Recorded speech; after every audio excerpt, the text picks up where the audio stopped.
Hola amigos, ¿todo bien? Hoy nuestro estudio es el santuario. El santuario en el contexto del gran conflicto y también en la restauración de la verdad. Este es un tema fundamental. La Biblia dice aquí en el libro de Éxodo capítulo 25 versículo 8, «Y harán un santuario para mí, y habitaré en medio de ellos». Ese versículo resume prácticamente todo lo que tenemos que estudiar hoy. Y para entenderlo bien, necesitamos navegar un poco en las páginas de las Sagradas Escrituras.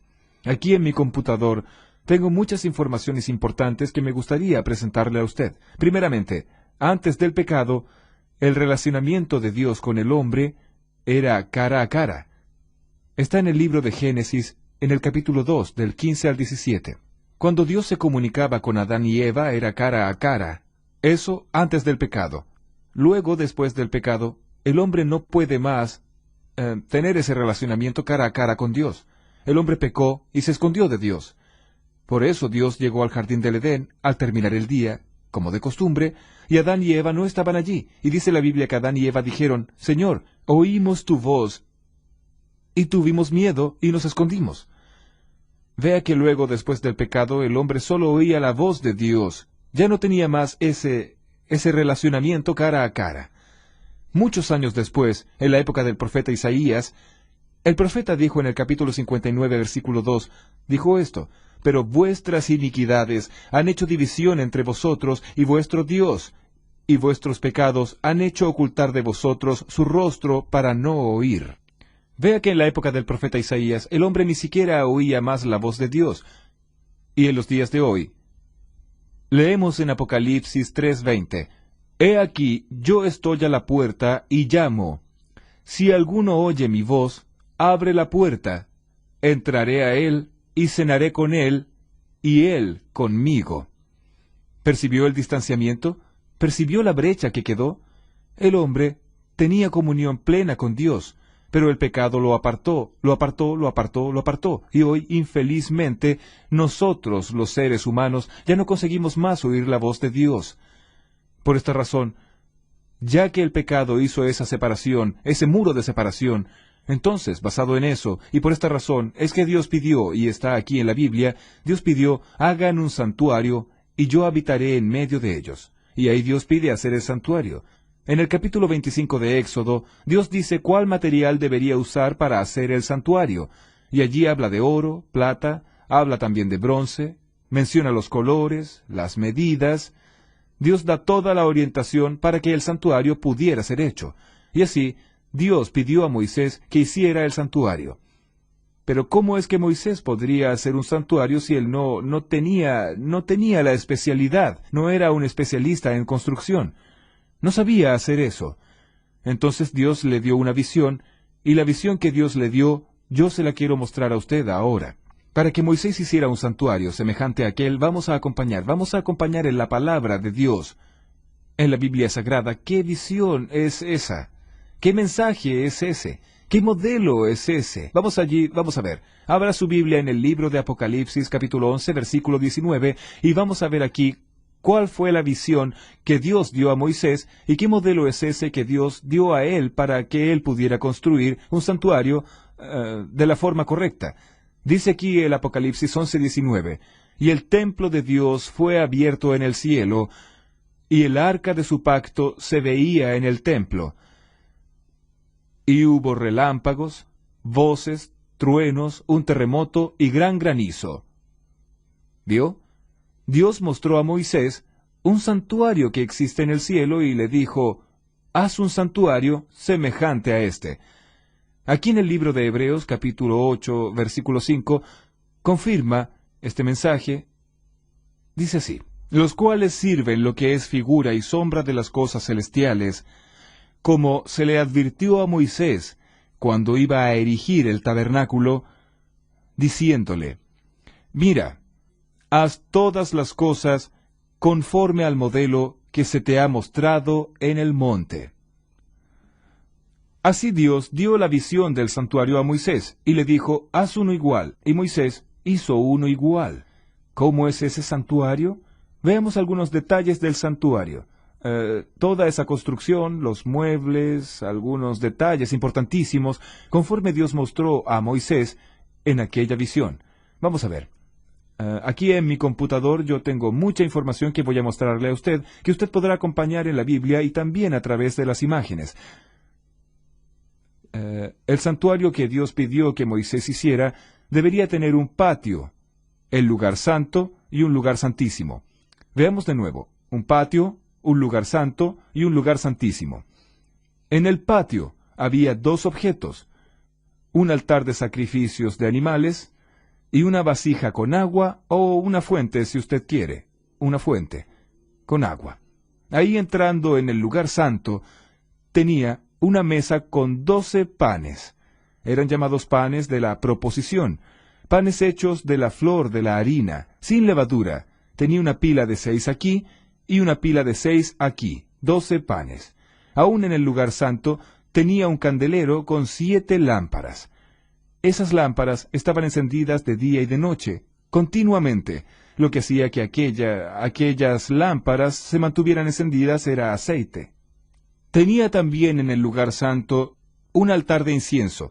Ese altar quedaba más o menos allí, cerca de la división al lugar santísimo, pero aún en el lugar santo, un altar de incienso.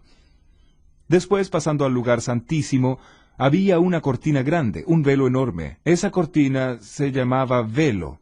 Ese velo era el que separaba el lugar santo del santísimo. En el lugar santísimo había una gran arca, una gran caja, un gran arca de madera revestida de oro, y esa arca es conocida en la Biblia como arca del pacto o arca del testimonio. Allí estaba en el lugar santísimo. Dentro de esta arca, en el lugar santísimo, estaba el maná, la vara de Aarón que floreció, y las 2 tablas de los 10 mandamientos. Eso estaba dentro del arca. Sobre el arca había una tapa, y esa tapa se llamaba propiciatorio. Y sobre la tapa había 2 ángeles, querubines, hechos de oro, así, uno inclinado hacia el otro, así. ¿Entendió? De esa manera, 2 ángeles sobre la tapa del arca, y ahí, en el medio de esos 2 ángeles, sobre el arca en el lugar santísimo, era exactamente allí que Dios se manifestaba una vez al año. Ese día que Dios se manifestaba era conocido como el día de la expiación. Era el día de la reconciliación, el día del juicio, el día del perdón, el día de la misericordia. Ese día de expiación, Dios se manifestaba allí, en el lugar santísimo sobre el arca, entre los 2 querubines. Esa manifestación de Dios allí era conocida como Shekinah. El Shekinah era la presencia de Dios, una nube de fuego con la presencia del Dios Todopoderoso. Todo eso que acabé de presentarle a usted está en Hebreos capítulo 9 del 1 al 7. Recordando que en lugar santo el sacerdote entraba y en el lugar santísimo solo el sumo sacerdote. El sacerdote entraba en el lugar santo 2 veces al día y en el lugar santísimo el sumo sacerdote solo 1 vez en el año o al año. ¿Qué significaba todo aquello? ¿Para qué aquel santuario? El santuario del Antiguo Testamento era como una escuela, para enseñar al pueblo el plan de la salvación, porque antes de que Cristo muriera en la cruz, las personas no tenían esa referencia que nosotros tenemos hoy para obtener el perdón por la sangre de Cristo. Entonces, ellos tenían el santuario, y toda vez que cometían algún pecado, ellos debían tomar un cordero. El pecador llevaba el cordero hasta el patio del santuario, allí él se arrodillaba, colocaba la mano sobre la cabeza del cordero, confesaba sus pecados a Dios y transfería su culpa del pecado para el corderito. Después tomaba un cuchillo y cortaba el cuello del corderito, y aquel corderito moría en su lugar, y la sangre de él era usada, allí en el santuario, por el sacerdote. Y el sacerdote entonces, con su pulgar derecho, hacía impresiones digitales en las puntas del altar, y lo restante de la sangre lo vertía en el velo y derramaba en la base del altar. Levíticos 4, del 23, o mejor, del 27 al 30. Allí está la descripción de ese ritual, del santuario. Así el santuario funcionó durante muchos años antes de Cristo. Era una tienda móvil que ellos montaban y desmontaban, e hicieron eso más de 40 veces, aproximadamente 41 veces, montaron y desmontaron el santuario. Y así ellos hacían el ritual del santuario cada día durante todo el año. Cuando completaban un año haciendo todo eso, entonces el sumo sacerdote entraba en el lugar santísimo para presentar los pecados de todo el año a Dios. Dios se manifestaba y por su misericordia perdonaba los pecados del pueblo. Y ese día era el día de la purificación del santuario, era el día de la expiación, era el día del juicio. Y ahí ellos hacían toda la limpieza del santuario, cambiaban las cortinas, cambiaban los tapetes, limpiaban todo, toda aquella sangre, sacaban todo de allí y al año siguiente comenzaba todo de nuevo. Y así sucesivamente. ¿No es increíble todo eso? Es realmente impresionante. Ahora, ¿qué significaba cada detalle del santuario? Primeramente, el santuario tenía 3 puertas. La primera puerta era de la calle para el patio. La segunda puerta era del patio para el lugar santo. La tercera puerta era del lugar santo para el lugar santísimo. Los judíos acostumbraban llamar a esas 3 puertas con los siguientes nombres. La de la calle para el patio la llamaban el camino. La del patio para el lugar santo la llamaban verdad, y la del lugar santo para el lugar santísimo la llamaban vida. Entonces era común hablar camino, verdad y vida. Cuando Jesucristo estuvo aquí en la tierra, Él usó estas palabras refiriéndose a Él mismo. En Juan capítulo 14 versículo 6, Jesús dijo claramente esto que acabé de mencionar. Jesús dijo, yo soy el camino y la verdad y la vida. Nadie viene al Padre sino por mí. Vea, Jesús dice soy el camino y la verdad y la vida, o sea, yo soy la puerta. Si usted va a Juan capítulo 10, verso 7 y verso 9, Jesús dice, yo soy la puerta, el que por mí entrare será salvo, y entrará y saldrá, hallará pastos. Confirmando ahí, las 3 puertas del santuario se aplicaban a Jesús. Aquí también en las ilustraciones, vea, el altar del sacrificio que había en el patio, que está en Levíticos 1, versículo 9, él simbolizaba, era el símbolo de Cristo, que se entregó a sí mismo por nosotros, como sacrificio a Dios. Efesios 5, versículo 2. Aún en el patio, aquella fuente con agua, Éxodo 30, 18, era el símbolo del Espíritu Santo. Juan 7, 37 al 39. Era el símbolo de la Biblia, la palabra de Dios. Efesios 5, 26. Y era el símbolo del bautismo. Juan 3, versículo 5. En el lugar santo, aquella mesa con 12 panes, el número 12, en Éxodo 25:30 era el símbolo del pueblo, de las 12 tribus del pueblo de Israel. Y el pan sin levadura simbolizaba a Jesús, el pan de vida. Juan 6:48. Recordando que no tenía levadura, porque la levadura era símbolo del pecado, y como Jesús nunca pecó, el pan tenía que ser sin levadura. Aún en el lugar santo había en el candelero con 7 lámparas, el número 7 representaba las 7 iglesias del Apocalipsis, Apocalipsis 1, versículo 20. Y eso está ligado a Éxodo 40, verso 24. Y la lámpara, la luz en sí, que estaba encendida de día y de noche, representaba a Jesús, la luz del mundo, Juan 8, versículo 12. Todavía en el lugar santo, el altar de incienso, Éxodo 40, 26, esto era símbolo o representaba la oración de los santos, el culto a Dios. Está en Apocalipsis 5, versículo 3. En el lugar santo de los santos estaba el arca del testimonio, Éxodo 26, versículo 33. Sobre el propiciatorio era visible la presencia de Dios.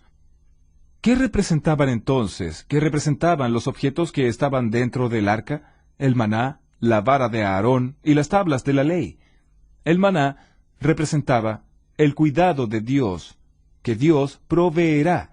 Dios cuida de nosotros y provee lo necesario para que usted y yo vivamos. La vara de Aarón representaba allí que Dios está en el control. Es Dios quien dirige a su iglesia, a su pueblo y nuestra vida. Es Dios quien está en el control de todo, inclusive de su vida. Allí estaban también las tablas de la ley. Las tablas de la ley representaban el amor y la justicia, o el juicio final. Así, usted percibió que el corderito simbolizaba a Jesús, el sacerdote simbolizaba a Jesús, el sumo sacerdote simbolizaba a Jesús, las 3 puertas simbolizaban a Jesús, el sacrificio era el sacrificio de Jesús. Todo lo que había en el santuario era símbolo de Jesús. Por eso, vean lo que sucedió cuando Jesús murió en la cruz, ya que todo representaba a Jesús, ya que todo era símbolo de Jesús. ¿Qué sucedió cuando Jesús murió en la cruz? Vamos a ver, acompáñeme aquí. En primer lugar, vamos a abrir la Biblia en Isaías 53, para que usted tenga la seguridad que todo en el santuario simbolizaba a nuestro Señor Jesucristo.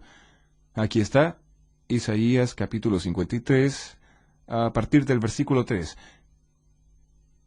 Con mucha solemnidad voy a leer: despreciado y desechado entre los hombres, varón de dolores, experimentado en quebranto, y como que escondimos de él el rostro, fue menospreciado y no lo estimamos.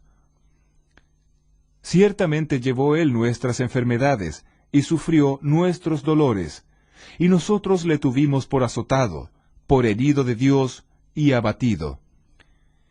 Mas él herido fue por nuestras rebeliones, molido por nuestros pecados.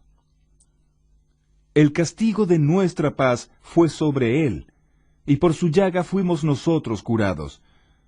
Todos nosotros nos descarriamos como ovejas, cada cual se apartó por su camino, mas Jehová cargó en él el pecado de todos nosotros, angustiado él y afligido, no abrió su boca.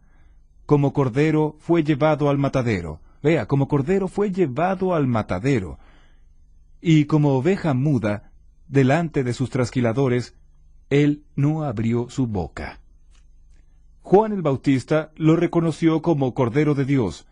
Cuando Juan el Bautista vio a Jesús allí en el río Jordán, dijo: «He aquí el Cordero de Dios que quita el pecado del mundo». Sí, todo el ritual del santuario apuntaba a Jesús. Así como el pecador confesaba los pecados y transfería su culpa al corderito, y el corderito moría, así también Jesús llevó sobre sí nuestras culpas, nuestros pecados. Todos los pecados Jesús llevó sobre sí, e infelizmente Jesús tuvo que morir. Pero felizmente Él murió, porque si Él no hubiese muerto, nosotros no seríamos salvos. Él llevó sobre sí nuestros pecados, como el corderito también en el Antiguo Testamento simbolizaba esto. Mi amigo, mi amiga, ahora que usted entendió muy bien eso, es necesario entender el último aspecto de todo esto. Aquí en San Mateo, en el capítulo 27, en el versículo 50 y en el versículo 51, aquí dice: «Mas Jesús, habiendo otra vez clamado a gran voz, entregó el Espíritu. Y he aquí, el velo del templo se rasgó en 2, de arriba a abajo, y la tierra tembló, y las rocas se partieron». O sea, cuando Jesús murió en la cruz, todo aquel ritual del santuario acabó. Todo aquel sistema de sacrificio de corderos del pasado perdieron su valor cuando Cristo murió en la cruz. Hoy, Jesús resucitó, o mejor, Él ya está resucitado, resucitó en el tercer día, y hoy Él está en el cielo, a la derecha de Dios, en el lugar santísimo del santuario, intercediendo por nosotros. ¿Qué espera entonces Dios de mí y de usted? Por favor, venga aquí, bien cerca. Quiero hablar algo muy importante con usted. Puede aproximarse aquí. Voy a decirle algo muy importante a usted. Venga. Veamos Apocalipsis 3:20. Dice el Señor: «He aquí, yo estoy a la puerta y llamo. Si alguno oye mi voz y abre la puerta, entraré a él y cenaré con él y él conmigo». ¿Recuerda el santuario? Tenía 3 puertas. Jesús es la puerta, y Jesús ya abrió la puerta de la salvación para usted, cuando murió en la cruz. Hoy, solo falta que usted le abra la puerta de su corazón. ¿Cómo está su corazón? ¿Está cerrado o está abierto? Si él está abierto, felicitaciones. Pero si él está cerrado, ábralo ahora mismo. Entregue su vida a Jesús. Tome una decisión, y Dios hará de usted la persona más feliz del mundo. En breve, Jesús va a volver, y quiere llevarle a usted al reino de la eterna felicidad. Si usted desea abrir su corazón para Jesús hoy, Entonces cierre sus ojos ahora y vamos a hacer una oración. Querido Dios, muchas gracias por el estudio de hoy. Muchas gracias porque Jesús, el Cordero de Dios, que quita el pecado del mundo, llevó sobre sí nuestros pecados y su capacidad para perdonar es mucho mayor que nuestra capacidad de pecar. Yo te entrego esta persona que está estudiando la Biblia conmigo en tus manos, en el nombre de Jesús. Amén.